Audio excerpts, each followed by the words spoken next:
to the Directorate General of Civil Aviation. This requirement will ensure that leasing transactions remain transparent, preventing dispute over unpaid dues and fostering greater confidence among lessors, creditors and regulatory bodies. Sir, after 2014, after Modi government came to power, the civil aviation has changed the more development in civil aviation.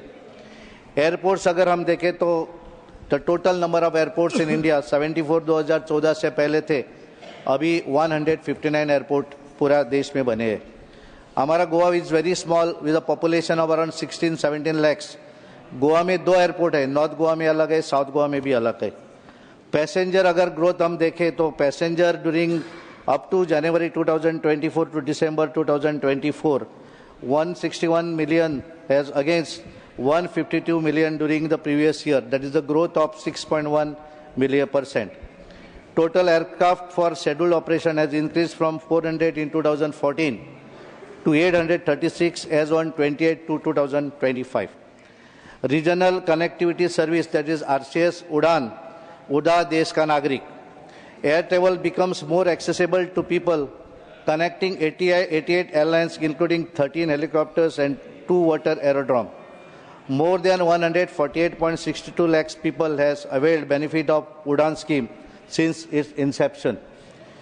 कृषि में उड़ान में अगर देखें तो जो total agriculture जो production जो वेस्ट होता है, इसके लिए कृषि उद्यान के माध्यम से ये फैसिलिटी एग्रीकल्चर प्रोडक्ट्स के लिए की है और उसका भी फायदा देश के फार्मर के लिए हो रहा है. ऑपरेशन गंगा के माध्यम से हमने देखा कि जब यूक्रेन का युद्ध हुआ तो 22,500 Indians national were safely rescued from Ukraine by operating 90 evacuation flights from 1st February 2022 to 11th March 2022. अगर डिगी यात्रा में हम देखें तो फेशियल रिकॉग्निशन टेक्नोलॉजी, इस माध्यम से एनी ट्रेवलर में pass through various check points of the airport through paperless and contactless processing using facial features to establish the identity. और देश के 24 एयरपोर्ट्स पे ये फैसिलिटी उपलब्ध की है. मुझे गर्व है कि गोवा का हमारा जो मोपा इंटरनेशनल एयरपोर्ट है वो एयरपोर्ट पे भी ये फैसिलिटी दी गई है.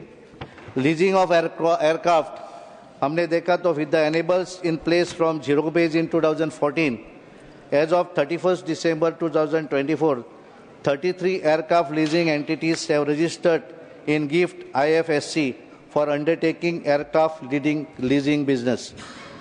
इसमें कार्गो का अगर हम देखें, कार्गो में भी काफ़ी सुधार और ज़्यादा बिजनेस जो है वो कार्गो में भी हो रहा है. इंडिया री-इलेक्शन ICAO काउंसिल में जो India during 41st general assembly of ICAO, India has been re-elected to the ICAO council 2022-25 under part 2 comprising of countries which make the largest contribution to the provision of facilities for international civil air navigation. Ease of doing, जो भारतीय वायुयान विधेयक पास होने के बाद ये reform हुआ है, लेजिस्लेचर रिफॉर्म होने हुआ है और मॉडर्नाइजिंग इंडियाज एविएशन सेक्टर में भी काफ़ी सुधार हुआ है. और इसके लिए अगर हम देखें सर कि ये बिल जो है, ये bill is very important bill. इसके लिए मैं हमारे मंत्री जी को भी अभिनंदन करता हूँ और हमारे प्रधानमंत्री जी का भी धन्यवाद देता हूँ. और sir, all of this tell us how meritorious this bill is. It will provide the much needed statutory framework to deal with the legal obstacles in the event of insolvency of an airline company, as well as make aviation financing and leasing transactions simpler and certain. It will further improve contract and enforceability and provide the creditors, lessors, with a way out to either to take back the aircraft objects or have their dues paid. Therefore, I support the bill of the Aircraft Object 2025. Thank you, sir. धन्यवाद. Shri Santosh Kumar P. Thank you, Deputy Chairman, sir. Sir, since we are a signatory to an important international convention, we have to follow the same and we have to implement it in our country. And we have to protect the interests of passengers, creditors, and all those stakeholders related to the industry. Sir, I take this opportunity to raise a few questions, queries through you, sir, to the Minister. The first thing is that do we have any data related to the total credits of Indian investors, I mean banks and other financial institutions? Now we are talking about an international obligation. Yes, of course, we have to implement the same. But the point is that we know one gentleman who was a member of this August House, who came to the House with the support of a former Prime Minister and who was the leader of that party for some time. Later on, he looted our country and its people, and now somewhere in London. People like Malya and others are there. So what about the liability created by these people? Are we going to solve this? When we talk about international issues and international creditors, are we in a position to help our banks to regain its own money? It's a very serious issue. So my request is that we have to reconsider the criteria, because people will come and offer that we are ready to offer airline business, and the government is allowing without understanding their capacity. Then later on we have to pay the price for it. So please consider this particular point. So secondly, Civil Aviation Ministry is having a very meager amount as budget allocation comparing other ministries. So now the Civil Aviation Minister, Department, Director General of this aviation will function more. There are many duties assigned to him. So do you think that with this limited amount, performance is proper, you can perform proper? I don't think so. So we need to enhance the budgetary allocation also. Otherwise, the entire area is left for private players only. Airline routes, price, everything as suggested but pointed out to many speakers, so under the control of private players only. The Aviation Ministry is in a way a mute spectator. So it cannot dictate any company. For example, now when we talk about the plight of the passengers, I fear tomorrow the private airlines may charge us for even using washrooms. Now they are charging for seats. Tomorrow there is every chance of taking money from us for using washrooms. So this is the sorry state of affairs of the poor passengers. So how you are going to tackle these types of issues? When we all are in agreement of implementing the international convention, we have to take care of this. Finally, sir, whenever we people from Kerala stand up to talk on this Civil Aviation Ministry, the minister thinks that we will raise the issues related to Kannur International Airport. I don't want to talk much about that. So many people, so many organizations, so many politicians already pointed out the issues related to Kannur International Airport. It's public money, people's money. So political consideration should not be there. We have every right to get it. So please give this point of call status to Kannur International Airport. Thank you. Thank you. Sri Babu Ram Nishad. Sri Babu Ram Nishad. Anupasthit. Sri A. Rahim. Thank you, sir. Sir, the bill seeks to provide a legal framework for protecting the rights of lessors and financiers in aircraft transactions. However, this bill should be discussed in the broader perspective of how it affects the lives of common people. Sir, the union government has already opened the Indian aviation sector to Indian corporates. My colleague, Comrade P. Santosh Kumar, already mentioned the same here. Now, through this bill, it is further opening the doors for international corporates as well, sir. That is my concern. The minister must clarify how this bill is going to benefit the common people. Air travel is becoming increasingly inaccessible for the ordinary citizens. That is my concern. That is not only my concern. So many of my colleagues already mentioned the same concern in this House.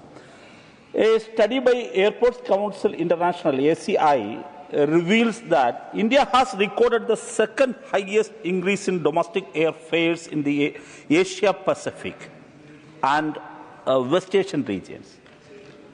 So, what the take of the government in this regard? See, 43% of rising in terms of fare, according to this report.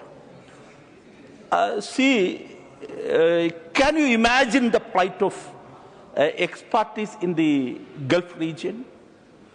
As you know that we are representing Kerala, a lot of our brothers and sisters have been working over there. Actually, can you imagine the plight of those NRIs? They work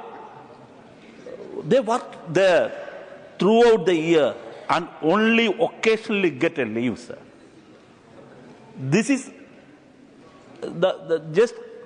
yesterday was the Eid day, the Holy Ramadan day, the Eid day, even in Onam, and so many other events. In connection with those events, they can come to their homeland, come back to their homeland.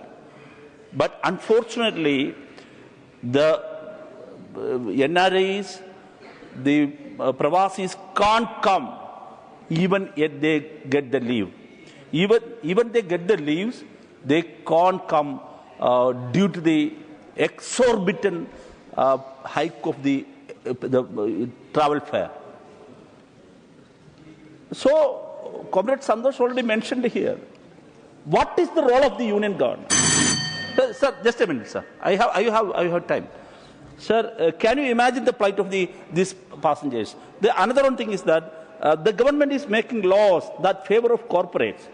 But where are the policies that protect the interest of common citizens? Sir, I would like to flag just a minute, sir. Flag an important report of Department Later Standing Committee, 356th Department of Standing Committee, Transport, Tourism and Culture, recommended measures to control airfare and make air travel accessible to the common man. What is the government role? What is the government take? Then another one thing is that regarding the Kannur Airport, international airport, this is a burning issue from the Kerala. So, you given the point of call status to Mopa Airport in Goa, which is a non-metro airport. But all infrastructure is there. But even though they did not give the point of call status for Kannur International Airport. Thank you. So, thank you. Honorable Minister, please look into it. Please. Sri Harish Viran. Thank you, Deputy Chairman, sir.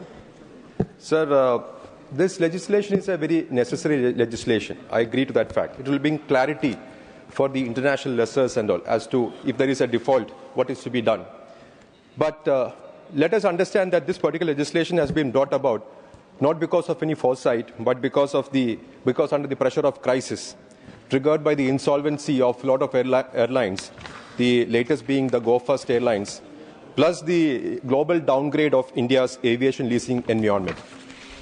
Now, sir, I would like, through you, sir, the Honourable Minister, to particularly note 2 points.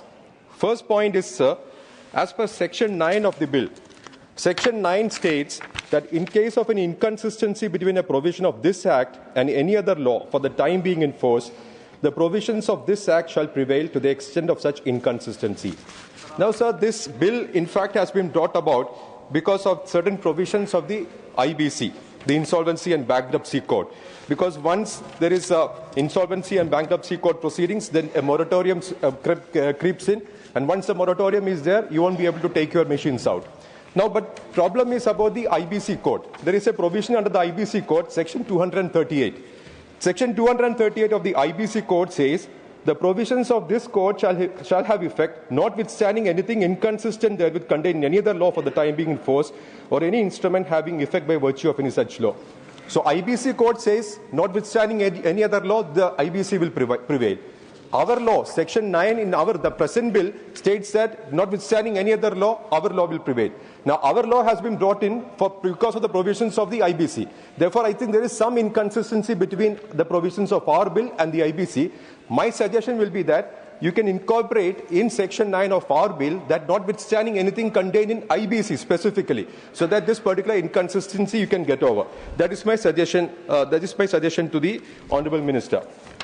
Now, sir, Section 9(3) of the bill, it preserves India's sovereign right to arrest or detain an aircraft, which is a very welcome change. But I urge the government to clarify how in practice this right will be exercised in the face of aggressive international enforcement by lessors.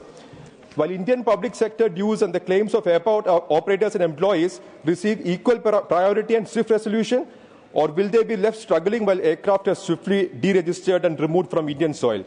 Sir, this particular legislation is in fact for the purpose for the airline industry to prosper. Now, for the airline industry to prosper, our airports also will have to prosper. Sir, in Kerala, there are 2 airports. One is the Calicut airport, sir. Now, it is a time for the Hajj pilgrims to go for Hajj. The difference between the Calicut International Airport and Kannur, which is just 80 kilometers, is 40,000 rupees. You are charging 40,000 more from the Calicut Airport. Calicut Airport is the place where you have the Hajj embarkation point, Hajj terminal. Just 30 seconds, sir. Just 30 seconds. Hajj terminal, everything. Now, this particular inconsistency is because you are not allowing the wide-bodied aircrafts to land in Calicut Airport. So also the problem with the Kannur Airport is that you can land wide-bodied aircraft. The problem is that you don't give point of call status over there. So if you want the airline industry to prosper over there, along with these legislations, I beseech the Honourable Minister through you, sir, that these measures also be taken. Thank you, sir. Thank you. Sri Ravi Chandra Vaddi Raju. Thank you, sir. Honorable Chairman, sir. Telugu, sir. will speak in Telugu. Sir, the protection of interest in aircraft object bill 2025 మీద మాట్లాడే అవకాశం ఇచ్చినందుకు ధన్యవాదాలు, sir. ఈ bill భారతదేశ విమానయాన రంగాన్ని మరింత బలోపేతం చేయగల సామర్థ్యం కలిగిన ఒక కీలకమైన చట్టపరమైన సంస్కరణ అని అభిప్రాయపడుతున్నాను. ఇది కేవలం చట్టపరమైన మార్పు మాత్రమే కాదు, భారతదేశాన్ని అంతర్జాతీయ స్థాయిలో విమానయాన పరిశ్రమలో నాయకత్వం వహించేలా చేసే ఒక దిశగా తీసుకున్న కీలకమైన చర్యగా అభిప్రాయపడుతున్నాను. ఈ బిల్లు భారతదేశ విమానయాన పరిశ్రమ భవిష్యత్తును రక్షించడం, అంతర్జాతీయ పెట్టుబడిదారుల నమ్మకాన్ని పెంచడం, భారతీయులకు విమానయానాన్ని మరింత అందుబాటులోకి తేవడం అనే లక్ష్యాలను సాధించేందుకు సహాయపడుతుందని పూర్తిగా నమ్ముతున్నాను. భారతదేశ విమానయాన రంగ ప్రస్తుత పరిస్థితి గురించి ఒకసారి సభ దృష్టికి తీసుకురావాలని అనుకుంటున్నాను. గత సంవత్సరం సుమారు 376.43 మిలియన్ల ప్రయాణికులు భారతదేశం మీద ప్రయాణించారు. 2030 నాటికి భారత్, అమెరికా మరియు చైనా తర్వాత ప్రపంచంలో 3వ అతిపెద్ద విమానయాన మార్కెట్గా మారే అవకాశం ఉందని నా అభిప్రాయం. ఇప్పటికే ఇండిగో, ఎయిర్ ఇండియా వంటి ఎయిర్లైన్స్ 1000కి పైగా కొత్త విమానాల కోసం ఆర్డర్లు ఇచ్చాయి. అలాగే విమానాశ్రయాల సంఖ్య 153 నుంచి 350కి పెరిగే అవకాశం ఉంది. ఇది గొప్ప విజయంగా సాధించినట్టుగా భావిస్తున్నాను. ఈ చర్య చేస్తున్నటువంటి ఈ శాఖ మంత్రి గారికి నేను అభినందనలు తెలియజేసుకుంటూ, తెలంగాణకు సంబంధించినటువంటి ముఖ్యమైన అంశం హైదరాబాద్లో రాజీవ్ గాంధీ అంతర్జాతీయ విమానాశ్రయం నుంచి ప్రధాన కేంద్రం అది. హైదరాబాద్ అయినప్పటికీ అమెరికాకు నేరుగా ఎలాంటి విమానాలు లేవు. 2023-24 ఆర్థిక సంవత్సరంలో 10.2 లక్షల మంది ప్రయాణికులు హైదరాబాద్ నుంచి అమెరికాకు ప్రయాణించారు. 40% మంది ఢిల్లీ నుంచి అమెరికాకు ప్రయాణించే ప్రయాణికులు తెలంగాణ మరియు ఆంధ్రప్రదేశ్ వాళ్లే. కానీ 90% ఆక్రమణతో నడిచిన షికాగో, హైదరాబాద్ నేరుగా విమాన సేవలు రద్దు చేయబడ్డాయి. కాబట్టి హైదరాబాద్ నుంచి నేను మీ ద్వారా మంత్రివారిని అడుగుతున్నాను, హైదరాబాద్ నుంచి నేరుగా New York, Chicago, Dallas, San Francisco వంటి నగరాలకు నేరుగా విమాన సర్వీసులను పునరుద్ధరించాలని చెప్పేసి మంత్రి గారిని కోరుతున్నాను. ఇంకా తెలంగాణలో ఇప్పటికే గౌరవనీయుల మంత్రివారులు మాకు వరంగల్ ఎప్పుడో పాత 70 నుంచి 80లో నడిచినటువంటి విమానాశ్రయాన్ని మరి పునరుద్ధరించినందుకు గౌరవ మంత్రివర్యులు రామ్మోహన్ నాయుడు గారికి మా బీఆర్ఎస్ పార్టీ తరఫున ధన్యవాదాలు తెలుపుకుంటూ, ఇప్పుడు ఇంకా ఒకటి మాకు కావాల్సింది ఏంటంటే భద్రాద్రి కొత్తగూడెం గ్రీన్ఫీల్డ్ ఎయిర్పోర్ట్, తర్వాత జక్రాన్పల్లి కూడా ల్యాండ్ సేకరించి రెడీగా ఉన్నది. రామగుండం కూడా అట్లాగే ఆదిలాబాద్ ప్రత్యేకంగా వీటికి విమానాశ్రయాలు ఏర్పాటు కావాలని చెప్పేసి మేము 10 ఏళ్ల నుంచి గౌరవనీయుల బీఆర్ఎస్ పార్టీ కేసీఆర్ గారి ఆధ్వర్యంలో కొట్లాడుతూనే ఉన్నాం, అడుగుతూనే ఉన్నాం. ఇవన్నీ తెలుగు తెలిసినటువంటి మంత్రి, మా అందరికీ తెలిసినటువంటి సుపరిచితులైన రామ్మోహన్ నాయుడు గారికి ప్రత్యేకంగా రిక్వెస్ట్ చేసి చెప్పేది ఏంటంటే, మీరున్న ఈ టర్మ్లోనైనా తెలంగాణకు పూర్తిగా ఈ 5 విమానాశ్రయాలు ఇస్తే మేము చాలా సంతోషంగా ఉంటాం, తెలంగాణ కూడా అభివృద్ధికి దోహదపడుతుందని చెప్పేసి విద్యార్థులు అమెరికాకు పోయడానికి హైదరాబాద్ నుంచి మాత్రం చాలా ఎక్కువ మంది పోతున్నారు. ఆంధ్రప్రదేశ్ నుంచి కానీ హైదరాబాద్ నుంచి ఎక్కువ ప్రయాణికులు ఉన్నారు. కాబట్టి కొంచెం స్పెషల్గా నేను వారిని మరొకసారి రిక్వెస్ట్ చేసేది ఏంటంటే హైదరాబాద్ నుంచి అమెరికాకు సర్వీసులు ఫ్లైట్ సపరేట్గా వేయించాలని మనస్ఫూర్తిగా కోరుకుంటూ, వరంగల్ ఇచ్చినందుకు మిగతా వాటి కూడా ఇవ్వాలని చెప్పేసి మనస్ఫూర్తిగా మరొకసారి రామ్మోహన్ గారికి కృతజ్ఞతలు. Thank you sir. Thank you. Dr. M. Thambidurai. Dr. M. Thambidurai, not present. Sri Kinjarapu Ram Mohan Naidu ji to reply the discussion.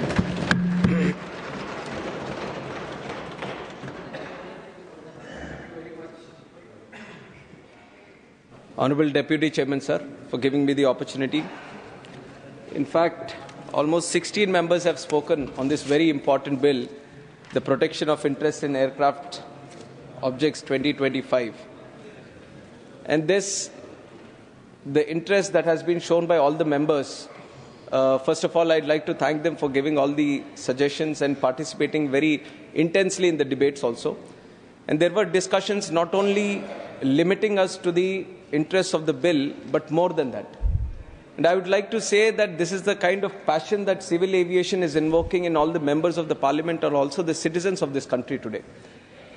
And the kind of progress that we have seen in civil aviation in the last 10 years, definitely I'd like to put it on record that it was not an easy task. And it was not a job of one day that we have done this thing, and that is why we are seeing so much growth. But I can say this definitely, even though it is not a one-day's job, but it was the mission of one man who is the Prime Minister of this country, Narendra Modi ji. From 2014, since he has become the Prime Minister of this country, the kind of support, the kind of vision with which he has encouraged and moved civil aviation in the country, we are able to grow so much, and we have now proudly say that we are the third largest domestic civil aviation market in the whole world. And I would like to also put some numbers. And I keep saying this everywhere, on every platform, including the parliament, while answering the questions and also when attending some important summits. One is in 2014, the total domestic passenger market that we had in the country, sir, is 60.7 million. 60.7 million domestic passenger market in 2014. And where we stand today in 2024, 161.3 million. More than double we are seeing passenger growth in this country. And if you add international passengers also, what was 43 million in 2014, we are now at 66.8 in 2024. Number of aircrafts in the country, around 359 used to operate in 2014.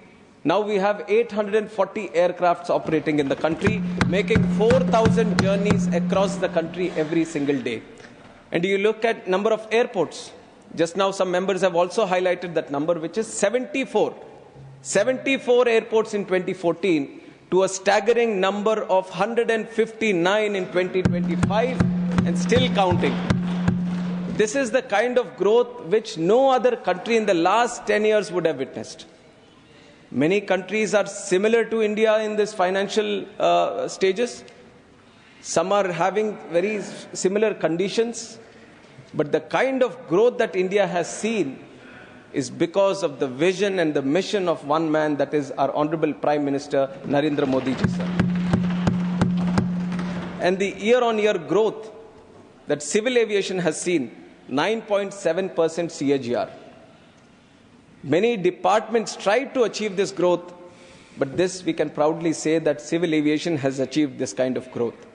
And the mission behind the drive for our Prime Minister has also been one mantra, which is Hawai Chappal se Hawai Jahaj ka Safar. Many people have spoken about it. They might have different minds on why we are talking about it. But has that mantra ever been thought about before 2014? Why was it not spoken in such a way? Before 2014 also we had civil aviation in the country. We had planes moving in the country. We had aspirational citizens of the country who wanted to dream about flying in the airplane. But it was only after Narendra Modi ji has come into picture that he has envisioned that civil aviation shouldn't be an exclusive way of travel. It should be an inclusive way of travel. Every one of the country should aspire to travel by air. And that is where this mantra has propelled the government to bring in many changes, to bring in many good schemes, so that we can bring the common man of this country, the ambitions, the aspirations, his dreams, just like how a flight takes off. Narendra Modi ji wanted to give the 140 crore people of this country the wings to fly, the wings for their dreams to fly in this country. And we have done that through the Udan scheme, Ude Desh Ka Aam Nagrik, a revolutionary scheme. In the last 10 years, I would like to once again say that what we have done with civil aviation, this NDA government, what it has done in the last 10 years for civil aviation, it was not just renovation. There were many airports in the country we wanted to renovate, increase the capacity. But it is not just renovation, but what NDA government has done for civil aviation is it brought in a revolution in the country for civil aviation, and that is what we have proudly done. And the revolution is through the airports, through the airlines. And it was a very challenging period also. A couple of big airlines have exited the industry. Go Air, Jet Airways, they've gone bankrupt. And on the other side, you have seen COVID, which has hit majorly the civil aviation industry. At one point of time, all hundreds of planes moving in the country have just been grounded. And even with these kind of challenges, I have just given you the numbers on how exponentially civil aviation has grown in this country. So the support that our Honorable Prime Minister has given through his vision, I would once again use the floor of the House to thank him for continuously encouraging. And in fact, you would see that two ministers, we are both sitting here, Minister for Civil Aviation and Minister of State for Civil Aviation, Muralidhar Moholji, who comes from Pune. We are both very young today. And the reason our Prime Minister has given us the responsibility of driving civil aviation is because he feels that civil aviation requires young blood today. And whatever growth we have seen in the last 10 years, it's still the beginning. We need new ideas. We need new ways of dealing with this. We need harmonization with the international standards. And it is with that approach, the government is trying to keep the momentum that we have achieved in civil aviation and continue to move it forward. And one other major challenge that we see is, which also many people talk about, is the airfares. And airfares is not just an issue where we have one single point of approach by saying that if this is what we can do, we can bring the airfares down. Civil aviation is a global subject today. A plane flies from here. We do domestic travel, but we do international travel also. Flights travel from Delhi to New York. Flights travel from Mumbai to Australia. So it is a harmonization that is required across the international jurisdictions.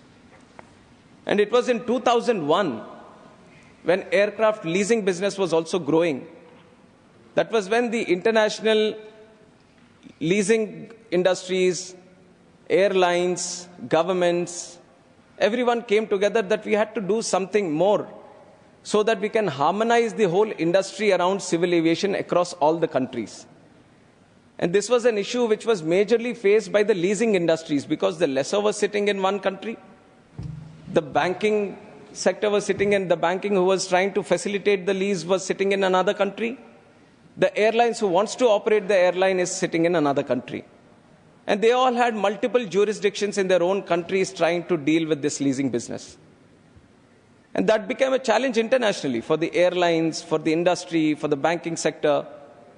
So it was in 2001, the Cape Town Convention happened. And one of the reasons for this was just how to facilitate the leasing industry and bring all the countries on board and create a uniform legislation which everyone can follow. And there were three protocols which were discussed. One is regarding the space industry, one the railway industry, and the other one was the aircraft objects industry. And in 2001, the convention happened, the protocols were discussed, deliberated, and the protocols were also formulated. But India was not initially a signatory of this.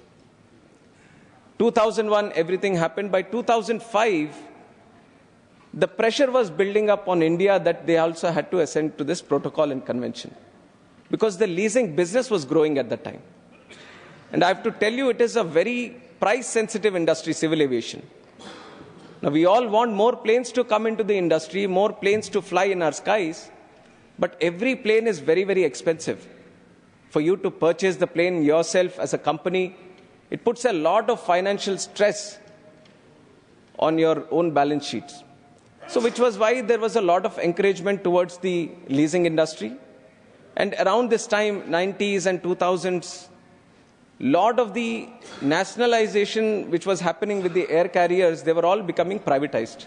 I have many countries like France, British Airways, which the government was holding before, they all were privatized. And once privatization happened, the way they wanted to operate was through leasing models. And now in 2005, pressure started building up. India at that time was thinking how to get this Cape Town Convention into effect in India also. And it took the opinion of the Law Ministry at that time. And the Law Ministry was with the idea that we don't need to have a separate bill for this, a separate act in the country, but let us go with ratifying it through the cabinet itself. In 2007, cabinet happened, it was ratified. India signed the papers, it sent the declaration to the International Civil Aviation Authority. And by 2008, things were in place, but we didn't have a legislation yet. It was just we were a signatory to the Cape Town Convention and the aircraft protocol. And we had a small mechanism within ourselves that, okay, we are agreed to have this kind of systems in India. And things started happening. Leasing business grew. And in 2015, we have observed that there were some inconsistencies happening in the industry. 2015 SpiceJet, it had defaulted on a couple of lessors' payments at that time. So the lessors were very eager to get the money back. And they have this IDERA agreement, which actually gives them the right to take back the aircraft in case of any default of payments. But when they were trying to invoke the IDERA agreement, then the DGCA, which is the official authority to manage these kind of things, they were with the opinion that there was no legislation which was backing them to invoke the IDERA. So at that time, the easiest thing to do was to change the aircraft rules. So through the aircraft rules, DGCA was given the power to invoke the IDERA, and a temporary solution was formulated at that time. And in 2016, the Insolvency and Bankruptcy Code came into place, which was dealing with the insolvency and bankruptcy at a general blanket way of all the companies. And after that, in 2019, Jet Airways went bankrupt. But when Jet Airways went bankrupt and the NCLT wanted to put the moratorium, the lessors were a little bit aware of the picture, what might happen, and they invoked the IDERA and they took all the planes, deregistered them through the DGCA, and they took them back. So what could have been a very big problem at that time, because of the quick readiness of the lessors, we were able to avoid it.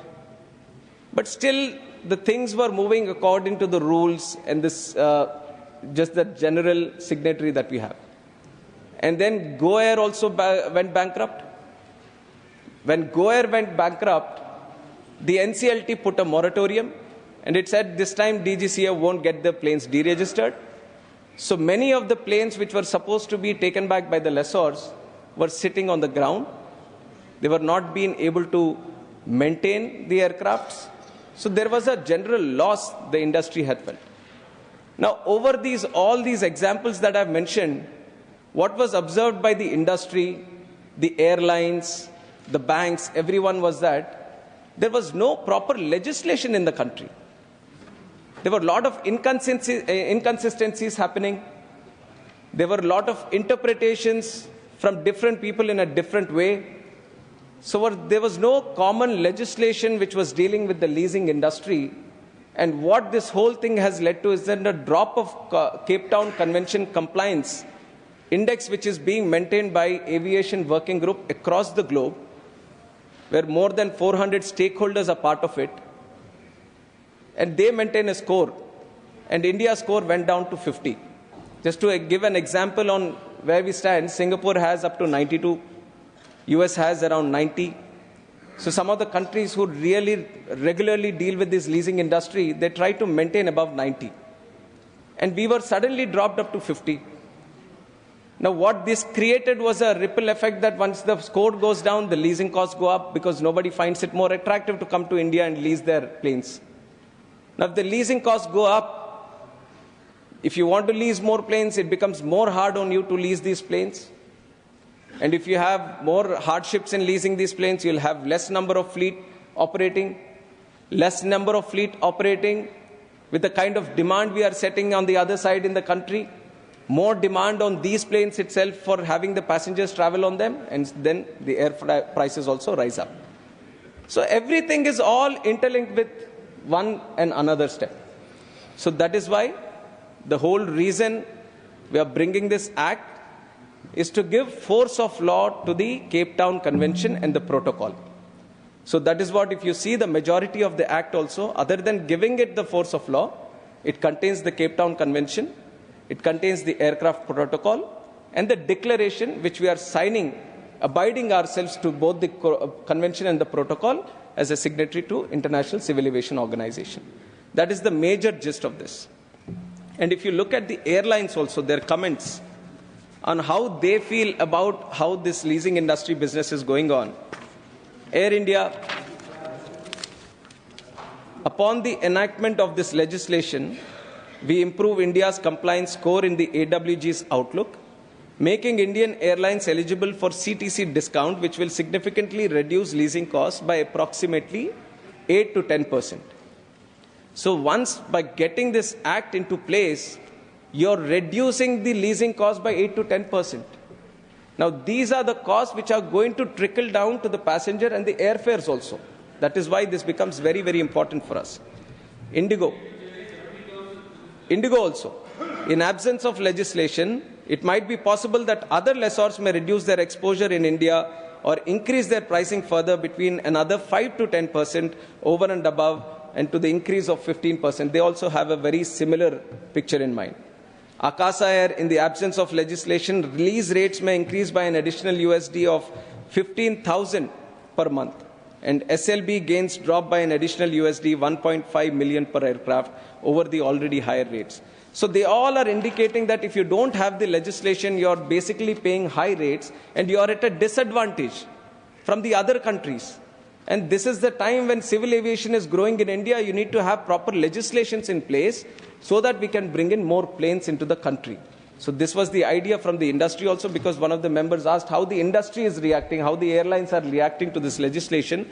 So they are very eagerly waiting that as soon as we pass this bill here and in the LokSabha and becomes an act, they will be getting the advantage, and through which they can trickle down the advantage to the passengers of this country. And more than that, sir, I have talked about the AWG score also, which is up to 50 now. There is a slight improvement up to 62. But we are aiming to reach up to 90 so that the leasing business also flourishes. And also with the support of our Honorable Prime Minister, Gift City, which was done in Gujarat, we also have a specific incentives that were given so that we can have the leasing industry in the country itself. Now, one, you can have the leasing industry outside, where Ireland takes a very good advantage. Ireland has a very good leasing industry hub in the whole world. Dubai has also taken a certain lead in that industry. Singapore also has taken a certain lead in this industry. And now our Honorable Prime Minister has come to the thought that why shouldn't we have our own leasing industry? We are leasing so many planes every year.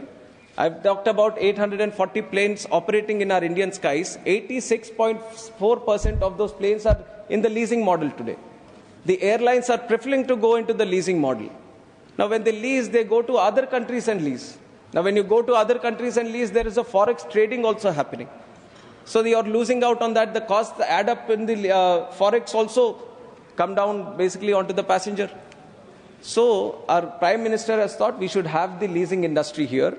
And based on that, many incentives have been given in the Gift City, like exemption on income tax for the sale of equity shares of IFSC entities involved in aircraft leasing, subject to specific conditions, exemption of dividend income for units engaged in aircraft leasing at the IFSC, 100% tax holiday for first 10 years of operations. So many of these incentives have been clubbed together so that we can encourage the local industry to also cater for leasing business. And through this, we have done many significant strides also, sir. 33 aircraft leasing entities have been registered by January 31st, 2025, leasing 146 aviation assets, including 75 aircrafts and 71 engines. So we have made significant progress in this industry. But everywhere, when we talk about leasing in the Indian landscape, everyone was requesting that when are we going to have the legislation? Because no matter how far you travel down this road, always the roadblock that they seem to face, or the doubt, the confusion that they seem to arise, was because of not having the legal backing to this kind of legislation. So this is what we aim to bring through this act, sir. And many... Both. We are not differentiating between Indian and foreign leasing companies. But this is going to definitely give a boost for the Indian leasing companies also. Because the Indian leasing companies, just now Sanjay ji has also mentioned, for the Indian leasing companies, anyway, the whole backing comes from the banking industry. That's where the money comes from. And even for the banking industry, for them to see how to support this industry, because for them risk is also involved. And for them, it is important to have a legislation in place. Because unless without the legislation, they just can't be on the, just how the industry forms. And one other example, sir, the SARFAESI Act 2002, Securitization and Asset Reconstruction of Financial Assets and Enforcement of Security Interests. This SARFAESI Act does not apply to aircrafts. So again, there was a need for some act to give that backing so that the banking industry feels that they can be a little more profitable in entering into the aircraft business. So the CTC bill, which is this bill, it is intended to give protection to security interests by which financiers, which are like the banks, will be comfortable in financing aviation assets also. So there is a multiple benefits that we are getting just by giving a legal force of law to the whole Cape Town Convention. And through this, we also see that the whole leasing industry is also going to increase. And there are a lot of requirement from the airline side also, just like I have mentioned, how they all want to improve the leasing business in the country, sir. And many different things which are dependent on the leasing, just like how the sale and leaseback model, which is another part of the leasing industry, how the airlines also, they are trying to purchase the aircraft first, and then they sell it, and then lease back from the same guy. And this is a model which our Indigo has been successfully operating today. And out of 397 aircrafts that they have bought, 350 have been put under the SLB model, where they have sold these 350 back to someone and then leased from there. So this also industry and the leasing processes that are gaining momentum, they all are needing this kind of act in place. And definitely this is going to give a lot of push to the whole civil aviation in the country. And on top of this, sir, many other questions have also been raised during the discussion of this by many of the members. And one important one is, how does it deal with the inconsistencies with the insolvency and bankruptcy code, because that is the major relation this one has. Now, IBC code in general deals with the insolvency and bankruptcy of companies. They have the NCLT and they have a certain way of dealing with it.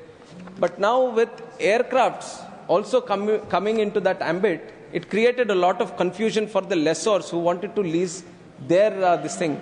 Now, a simple way of explaining it, what was happening before, if not for the bill, now if you are trying to rent a house from an owner, and you are due to someone who you have to pay someone some kind of money.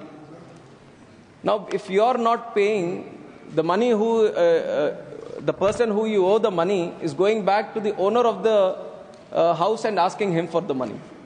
Now, this is a strange combination that has arisen because of the insolvency and bankruptcy code in respect to aircraft. So there was supposed to be some kind of clarity with the airline industry.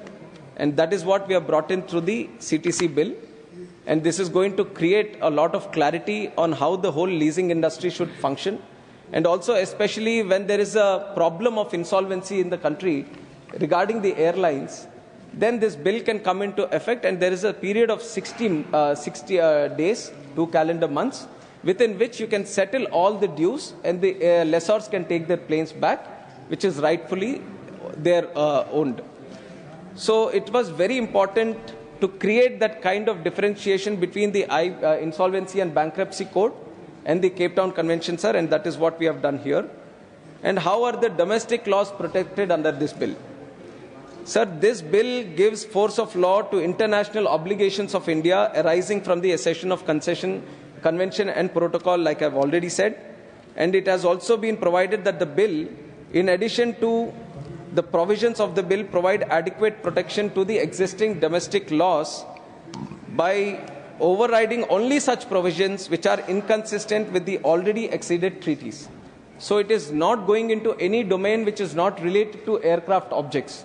Only when the aircraft objects come into place, only then this bill will come into effect. Now, Insolvency and Bankruptcy Code deals with many bigger things. So we are not entering into all the things that Insolvency and Bankruptcy Code deals with. We are only saying whenever there is an aircraft object coming into place, only then this bill is going to prevail, and this bill is going to look after the things on how to deal with the aircraft objects. And sir, just now Jairamji has also asked about international and domestic lessors, that we have answered that there's no differentiation. Lessors is a lessor. And from our side, we want the domestic lessors also to come more and more. And this bill is going to give that kind of strong protection for the domestic lessors also, so that they can come into the industry. And how does it protect the smaller airlines? Now, just like I said, if the leasing industry improves, even for the smaller people running smaller aircraft, smaller airline operators, they also will find it more and more incentivized for them to lease planes. Without this, just with the compliance report very low, the CTC index very low, it becomes very hard for the smaller people also to lease any plane. Now with this, the smaller airlines can lease much higher number of planes, and then with the more number of planes, automatically gives a boost to both the airline operators and also the civil aviation market. Now what is the role of DGCA in all of this? And through the bill only we have mentioned, sir, DGCA becomes the domestic registry. There is an international registry at the ICAO, and also domestic registry is going to be maintained by the central government, especially the division of DGCA. And now through the bill, we have also created a provision that all the airline operators regularly have to intimate the DGCA on how many dues are still pending with what kind of lessors, on plane basis. Not just overall from the airline point of view, but plane by plane, whatever anyone is leasing from any lessor, they have to periodically intimate the DGCA. They have to keep a list of all the dues they have with all the lessors. That registry is going to be maintained. And even for the lessors, they have to also continuously intimate about the activity that they are doing in the country also, sir. So this will create a lot of security for both the lessors and the lessees, and the overall aviation market also, because there has been a lot of confusion in this area. It has been a grey area for some time. And now with the bringing of this bill, definitely it is going to create a lot more clarity. And we hope this is going to give a lot of push for the leasing industry, which is the need of the hour.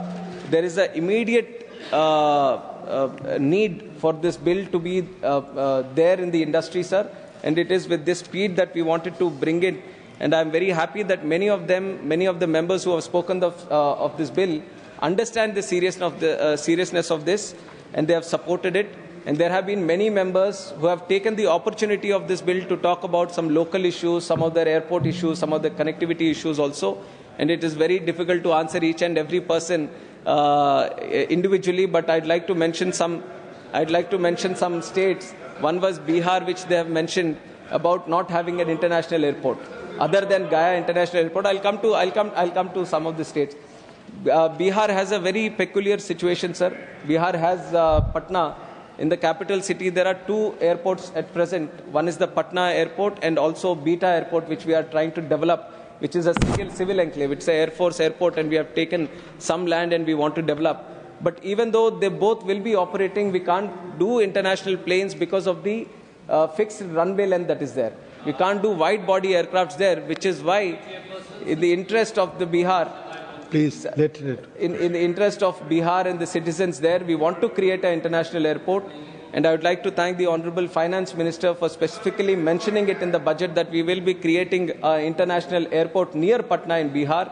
And from our side, civil aviation side, we are looking at all the possible locations, and we'll choose one of the best location, which is near Patna, and from where international planes can fly from the city of Patna, and that is the intention with which we are looking at. Please, Darbhanga, I'll come to all the states. Just no, give me some time, I'll come to all the states.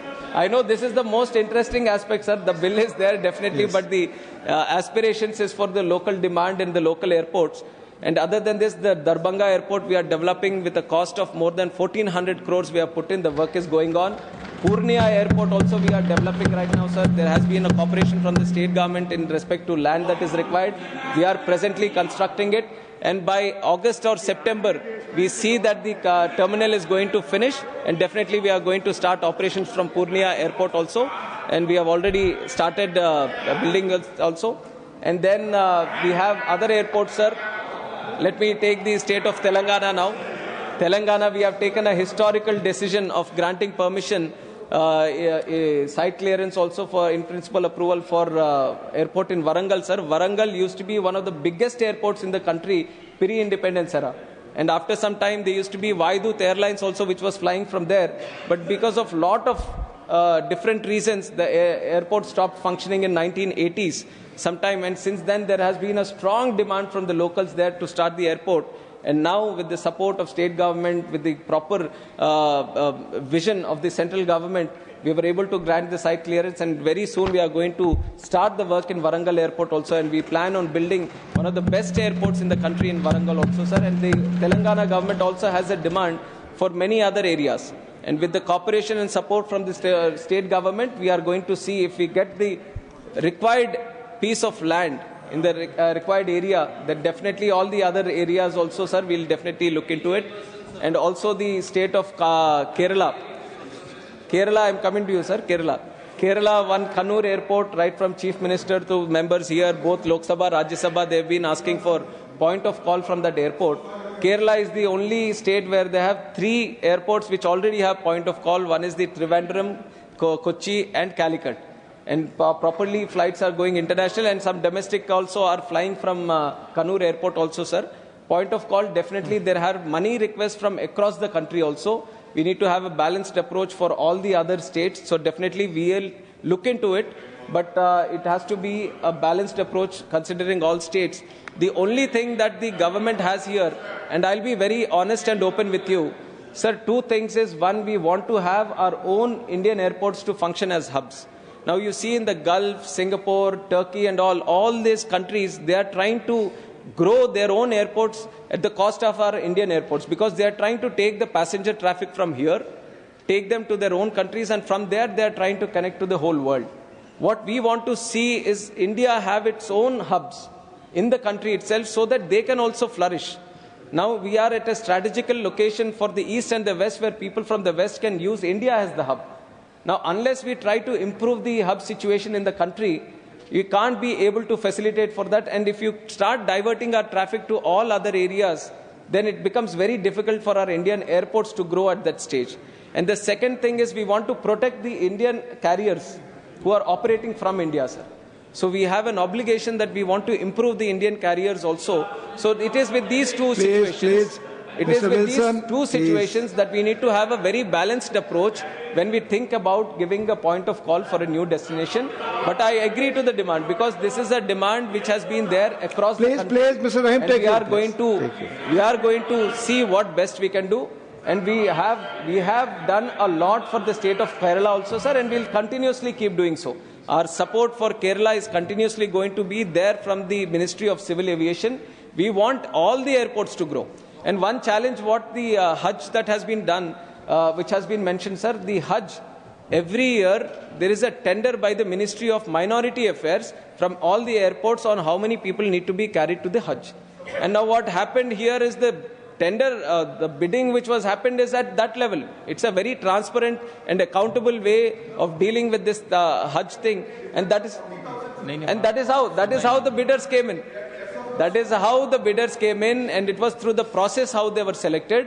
But one interesting thing, Calicut, the runway we are trying to extend, Once the runway is extended, then you can have the wide-body aircrafts also there today, and we'll get back to the situation before. Because of one incident which happened at the Calicut airport, we didn't want the tabletop airport to be there like that. We wanted to extend the runway, and the ministry is continuously reviewing the situation, and we want to get the work done as soon as possible, which is going to improve the airport situation in Calicut also. And other than that, Bhubaneswar, our people from Odisha have also requested for many other airports.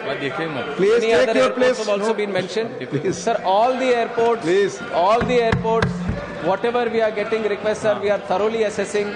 The only thing is we see the feasibility, economic feasibility, and also the technical feasibility of the land, and then we start moving in, sir. And now I've told already that from 74 we have moved on to 159.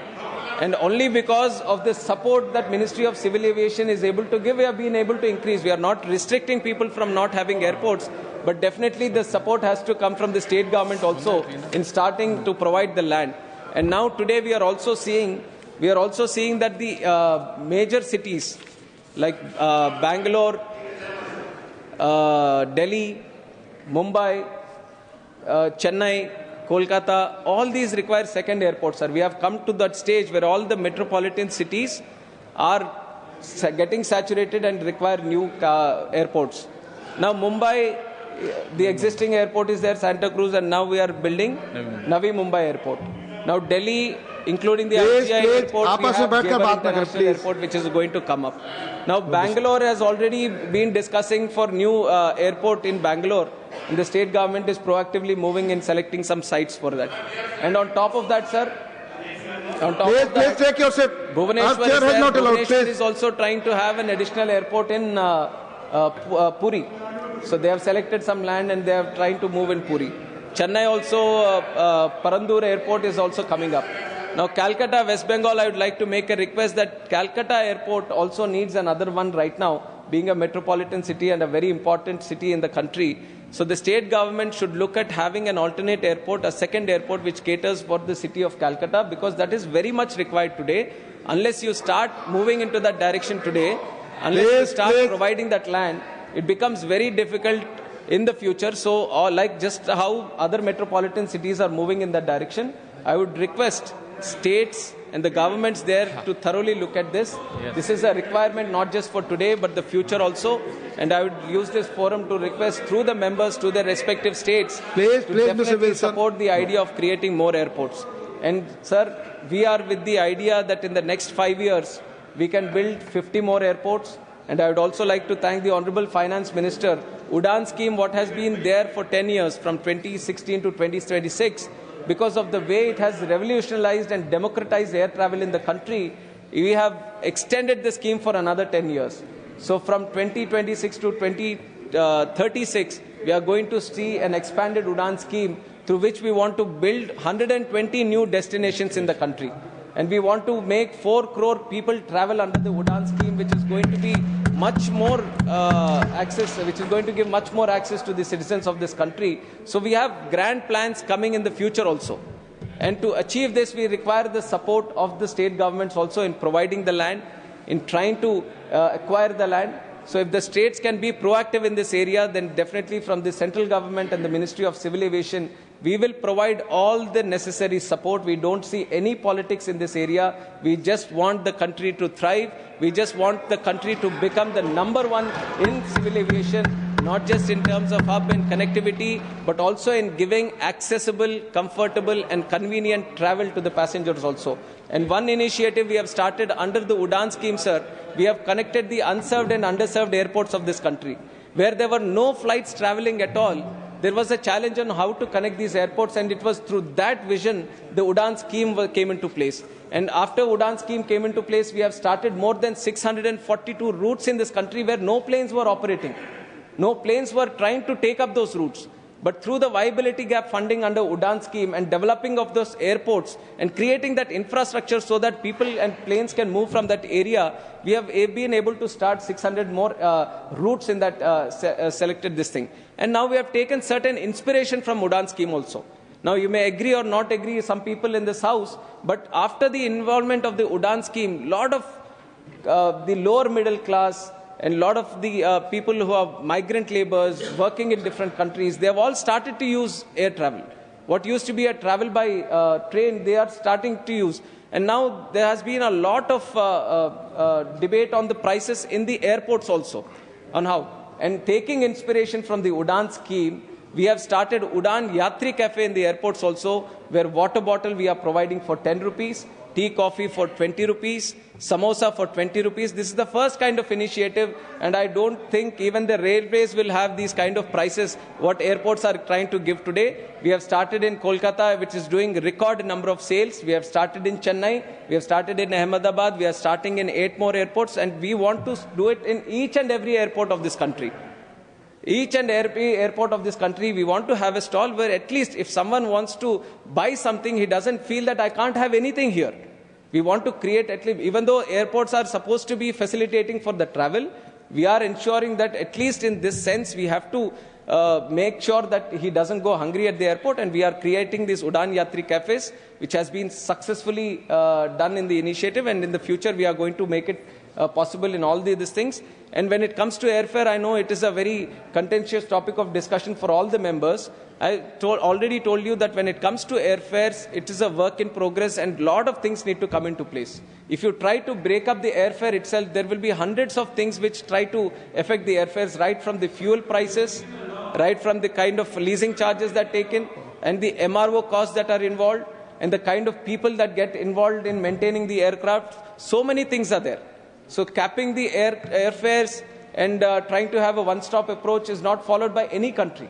We are trying to follow what the market dynamic fare pricing, and definitely inside that, if there is anything which malpractices are there, or misusing or misutilization or taking advantage of the market is there, definitely the Ministry of Civil Aviation is going to take necessary actions. We are going to ensure those kind of situations doesn't arise. But to create a balance between the industry and between having the planes run, having the airlines also run in the country and providing those connections, it is important for us to have a balanced approach in all of this, sir.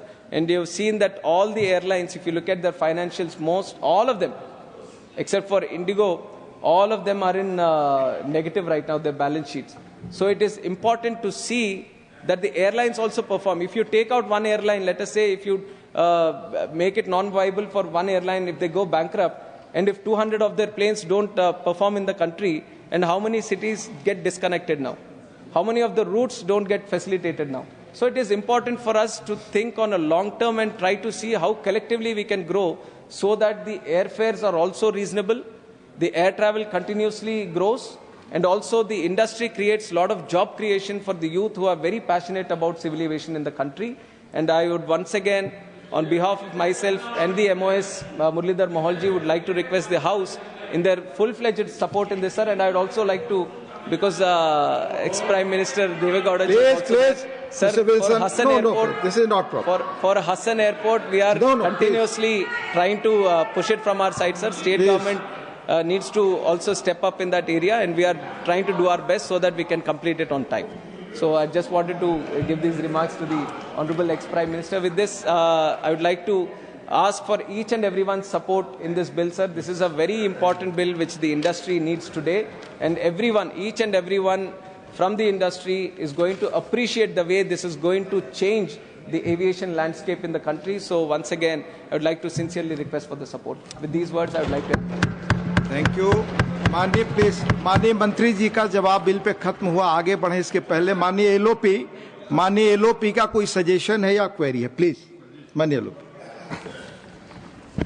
Sir, इससे संबंधित तो नहीं है इस bill से, लेकिन minister सविस्तार से उत्तर दिए जिसमें हासन का जिक्र किया गया और दूसरे जगह का चेन्नई सब जगह का जिक्र किया गया।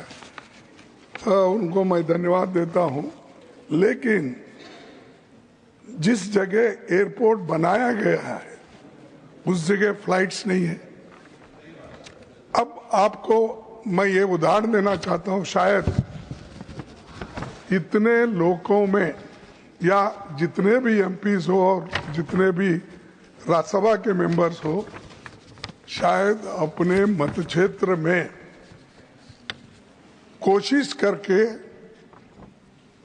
सरकारी लैंड नहीं, सब मिलके 1-1 लाख रुपए डालकर 1000 एकड़ जमीन सरकार उनको हैंडओवर करी, 1000।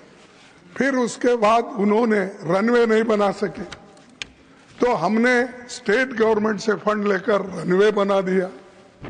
फिर उसके बाद उन्होंने इवन बिल्डिंग बनाने के लिए तैयार नहीं थे, बिल्डिंग बनाने के लिए हमने मदद की, बिल्डिंग भी बन गई।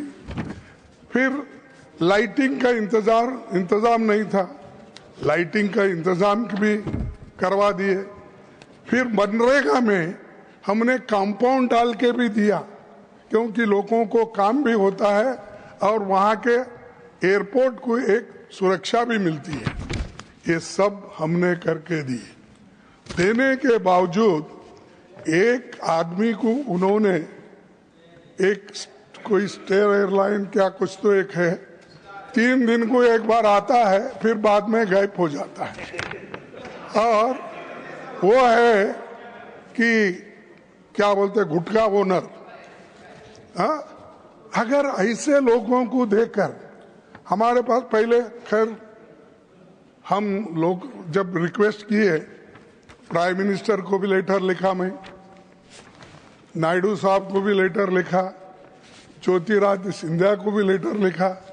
मैं 4 साल से कोशिश कर रहा हूं कि ये क्या मेरे से दुश्मनी है, मुझे मालूम नहीं है, लेकिन ये सब बताएं माननीय मंत्री। नहीं, सुनिए आप, इंटरेस्टिंग, लॉन्गेस्ट एयरपोर्ट इन कर्नाटका आफ्टर बेंगलोर, आप देखिए, लॉन्गेस्ट। इसीलिए खुद प्रधानमंत्री जी 2 बार कलबुर्गी उतरे, गुलबर्गा, इसीलिए कि वो बिगेस्ट लेंथीएस्ट रनवे है। वहां से वो सोलापुर गए, वहां से वो लातूर गए, वहां से वो बीदर गए। ऐसा फैसिलिटी देते हुए सब अपना कंट्रीब्यूशन, इतना रहते हुए भी मुझे शर्म आती है। जो लोग लैंड दिए, जो लोग मदद करे, धन्यवाद। मुझे नहीं, 1 मिनट, ऐसा नहीं, मैं गलत तो नहीं बोल रहा हूँ, आपने और this is a public contribution. जी जी। और वहाँ एरिया के लोगों का सब कंट्रीब्यूशन बोर्ड में बैठ के भी तय किए, लेकिन मैं उनको हमेशा लिख रहा हूँ, इनको ही नहीं, इनसे पहले लोगों को भी लिखा। बेंगलुरु से कलबुर्गी एक डेली पहले यही गुटखा वाले का था, वो वहां से यूपी से निकलता था, वो बंद हो गया। और इधर उधर हमने कहा कि अब मेन हो गया। अरे जी विस्तार से आपने बता दिया। नहीं, सुनो जी। देखो साहब, मैं आपको कोई झूठ बोल रहा हूँ, विस्तार से बता दिया आपने। नहीं, उनको बताऊंगा। हाँ, हमने क्या किया इस सब्जेक्ट पे। आपने तो बनाने के लिए बोल रहे, आप एक्स प्राइम मिनिस्टर को तो खुश कर दिया आप जी कि वहां पर हासन में आ जाएगा।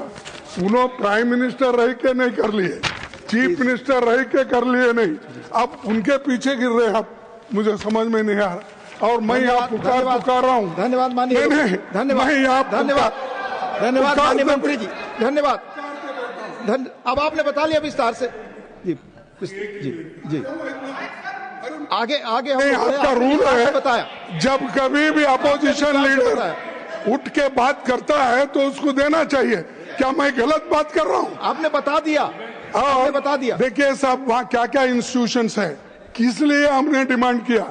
वहाँ सेंट्रल यूनिवर्सिटी है, वहाँ पर ईएसआई के मेडिकल कॉलेज और पैरामेडिकल कॉलेज, नर्सिंग कॉलेज और डेंटल कॉलेज, इतने कॉलेजेस है। धन्यवाद। गवर्नमेंट के 3 कॉलेज है। धन्यवाद माननीय मंत्री जी। नहीं, मैं देखिए, आप अगर बोलने नहीं देते तो मैं, अरे उसी छोटे जगह में हमने हाई कोर्ट बनाया और हाई कोर्ट के 4 जजेस बेंगलुरु से आते जाते, और इसके अलावा भी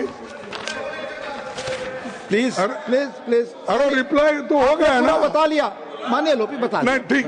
देखिए, अगर देखिए आपने बता लिया उपाध्यक्ष जी, अगर आप नहीं चाहते सुनना, आपने पूरा बता लिया। अब नई बहस सुनिए मुझे प्लीज। अरे बता तो दिया जी, लेकिन हो रहा क्या? प्लीज। ठीक, माननीय मंत्री जी, माननीय मंत्री।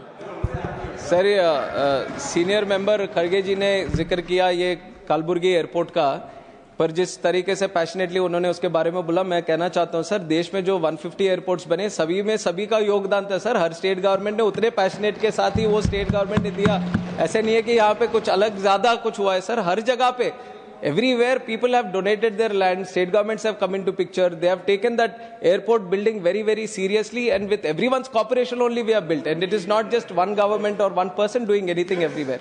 So definitely we have received the request, sir, and we are trying to do our best. We speak to the airlines and not just connectivity from here. Every now and then, every member in the house, outside the house, when they meet me, their whole aspirations is to get their place connected. Now, this is the way India is operating today, that we have these airports located at all these locations. Now, there are no planes, not that much as much we can cater for the demand today. So definitely, to cater for the demand, we need more number of planes. And we are continuously discussing with the airlines to give better connectivity where the demand is there. And definitely Kalburgi also, sir, I'll put into the word. And we are trying to facilitate the connection. And we were talking about ex-Prime Minister, उनका भी mention इसलिए किया sir, वो state government का आप थोड़ा सहायता दीजिए सर, स्टेट गवर्नमेंट से बात करके हसन कंप्लीट करने में। अभी आप गुलबर्गा की बात कर रहे थे, उसमें सहायता दे दीजिए sir please. Thank you. The question इसका भी थोड़ा कर दीजिए please. The discussion is over. The question is that the protection of interest in aircraft objects bill 2025 be taken into consideration. Those in favor will please say aye. Those against will please say no. I think the ayes have it, the ayes have it, the ayes have it. The motion is adopted. We shall now take up clause by clause consideration of the bill. Clauses 2 to 5 stand part of the bill. Those in favor will please say aye. Those against will please say no. I think the ayes have it, the ayes have it, the ayes have it. Clauses 2 to 5 are adopted. Clause 6 stands part of the bill. There is one amendment. Number 2 by Dr. John Britas. Are you moving the amendment? Not present.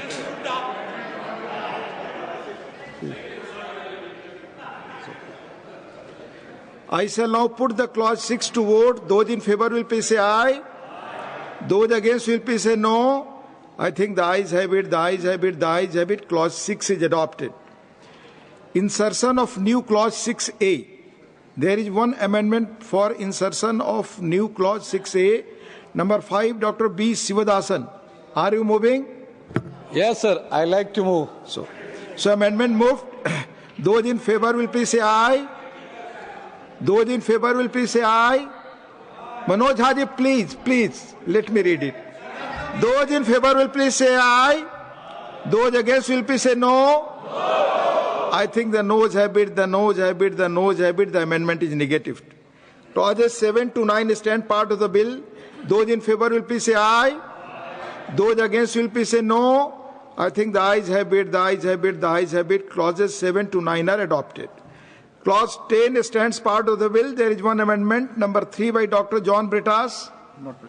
Not present. I shall now put the clause 10 to vote. Those in favor will please say aye. Those against will please say no. I think the ayes have it, the ayes have it, the ayes have it. Clause 10 is adopted. Clauses 11 stands part of the bill. There are two amendments. Number 1 by Sri A. Rahim. Are you moving it? Sir, I am moving the amendment. Okay. Number 4 by Dr. John Britas. Not present. So amendment moved. I shall first put the amendment moved by Sri A. Rahim to vote. Those in favor will please say aye. Those against will please say no. I think the noes have it, the noes have it, the noes have it. The amendment is negative. John Britas absent. I shall now put the clause 11 to vote. Those in favor will please say aye. Those against will please say no. I think the ayes have it, the ayes have it, the ayes have it. Clause 1 is adopted.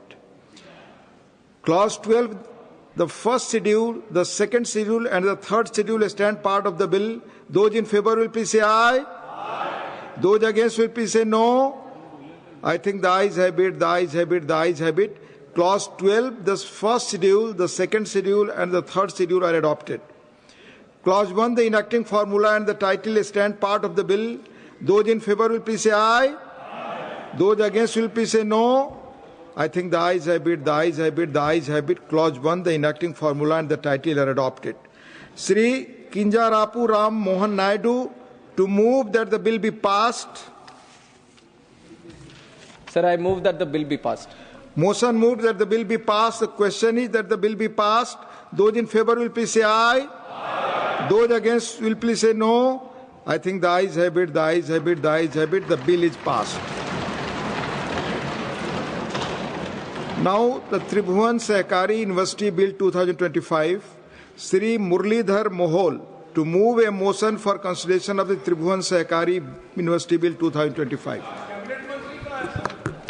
अनेक cabinet मंत्री माननीय उपसभापति महोदय, cabinet के बराबर please. माननीय उपसभापति महोदय, श्री अमित शाह जी की ओर से प्रस्ताव करता हूं कि इंस्टीट्यूट ऑफ रूरल मैनेजमेंट आनंद त्रिभुवन सहकारी यूनिवर्सिटी के रूप में ज्ञात विश्वविद्यालय की स्थापना करने और उसे राष्ट्रीय महत्व की संस्थान घोषित करने तथा उसके आनुषंगिक विषयों वाले विधेयक पर लोकसभा द्वारा पारित रूप में विचार किया जाए। आप इस बिल पे कुछ बोलना चाहेंगे? बाद reply. Motion moved. I shall now call upon the members whose names have been received for participation in the discussion. माननीय श्री दिग्विजय सिंह। धन्यवाद माननीय उपसभापति महोदय। हम चाहते थे कि माननीय गृह मंत्री जी यहां उपस्थित रहे, क्योंकि उन्हीं के राज्य का ये मसला है और उन्हीं के विवेक और उन्हीं के सुझाव पर शायद ये मंत्रालय कृषि विभाग से लेकर गृह विभाग को सौंपा गया है। हम माननीय मंत्री जी और सरकार के आभारी हैं।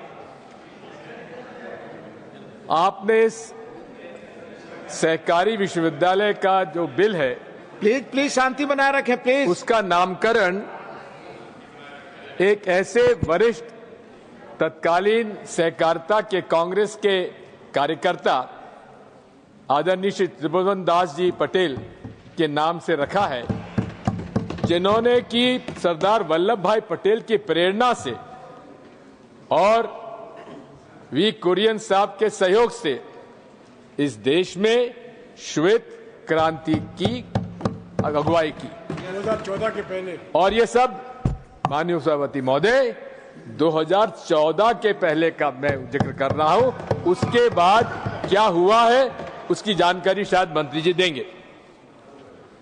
माननीय लोकतंत्र में सरकार की नीयत, उसकी नीति, नियम और कानून जो बनाते हैं उस पर झलकती है। इस पूरे 11-12 साल के इनके कार्यकाल में 3 बिंदु साफ झलकते हैं। एक, हर नीति में, नियम में, कानून में इनकी नीयत झलकती है पूंजीवादी व्यवस्था के पक्ष में। दूसरा, इनकी नीयत झलकती है सत्ता के केंद्रीकरण में, राज्यों के अधिकारों को हथियाने में। और तीसरी, माननीय सभापति महोदय, आप जानते हैं हर बात में सांप्रदायिक कटुता फैलाकर वे अपनी नीयत प्रदर्शित करते हैं। माननीय उपसभापति महोदय, गुजरात के ग्राम कैरा में वहां के दूध उत्पादकों ने आंदोलन किया। उस समय पोल्सन बटर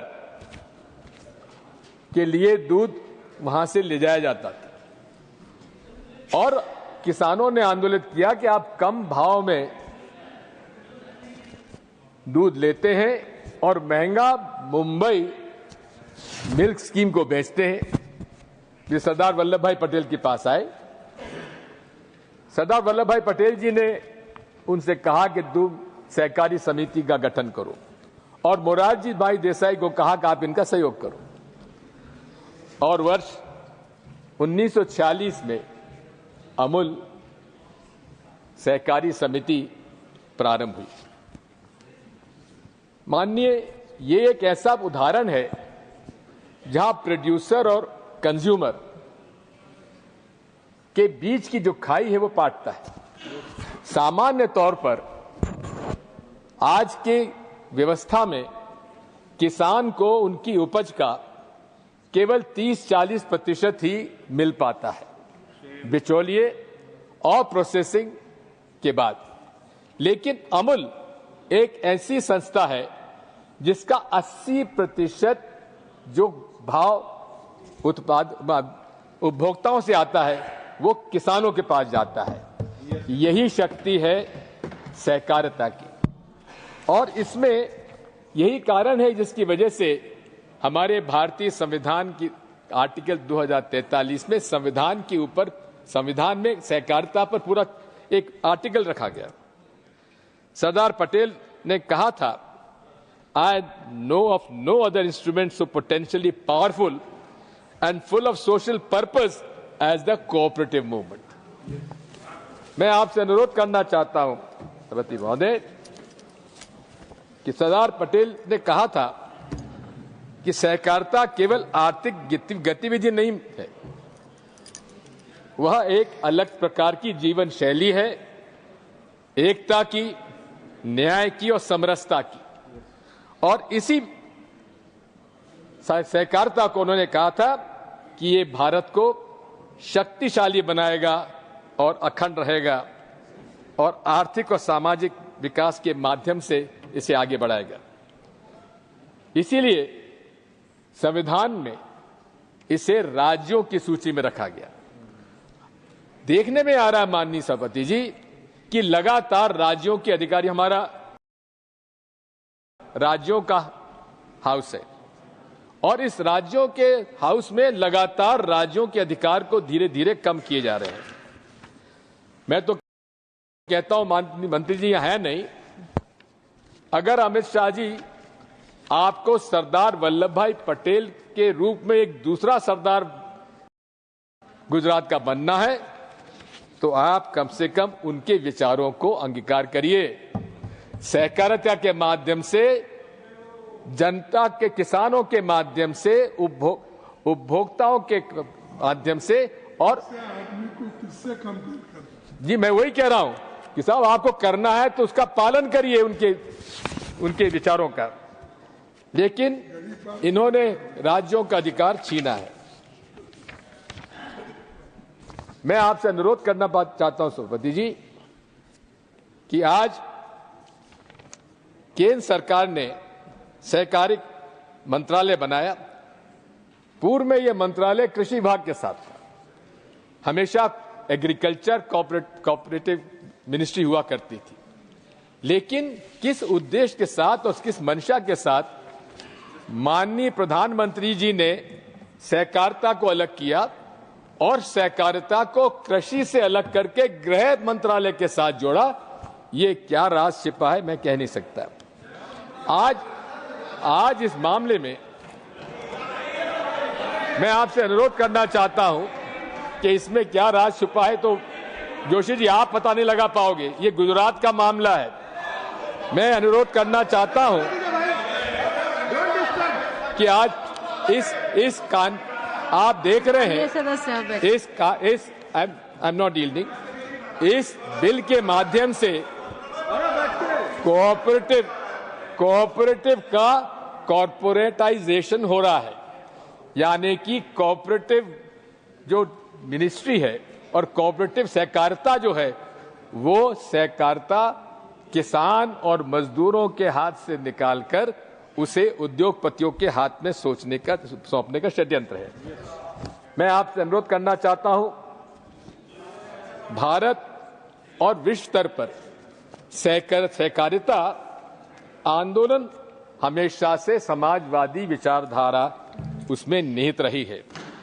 यह श्रमिक केंद्रित आंदोलन रहा है, और श्रमिकों के नेतृत्व में चलता है। इसमें कैपिटलिज्म, कॉरपोरेट्स और सहकारिता में यही अंतर है। कैपिटलिज्म में कॉरपोरेट्स जो है पूंजी से मजदूर लेते हैं और यही सहकारिता मजदूरों से पूंजी इकट्ठी की जाकर मजदूरों को उसका हक दिया जाता है। यही फर्क है कॉरपोरेट्स और कोऑपरेटिव के बीच में। मैं आपसे अनुरोध करना चाहता हूं, हमारे संविधान में कोऑपरेटिव सोसाइटीज में हर 5वें साल चुनाव होना चाहिए। 6 महीने से उससे एक्सटेंशन के बाद किसी हालत में उन्हें चुनाव कराना आवश्यक है। लेकिन आप देख रहे हैं, मुझे मालूम है अनेक प्रदेशों में जहां भारतीय जनता पार्टी की डबल इंजन सरकारें हैं, सहकारी समितियों के चुनाव नहीं कराए जाते और प्रशासक नियुक्त किया जाता है। प्रशासक के माध्यम से वे सहकारी समितियों में जैसा चाहते हैं वैसा मनमाना वे निर्णय कराते हैं।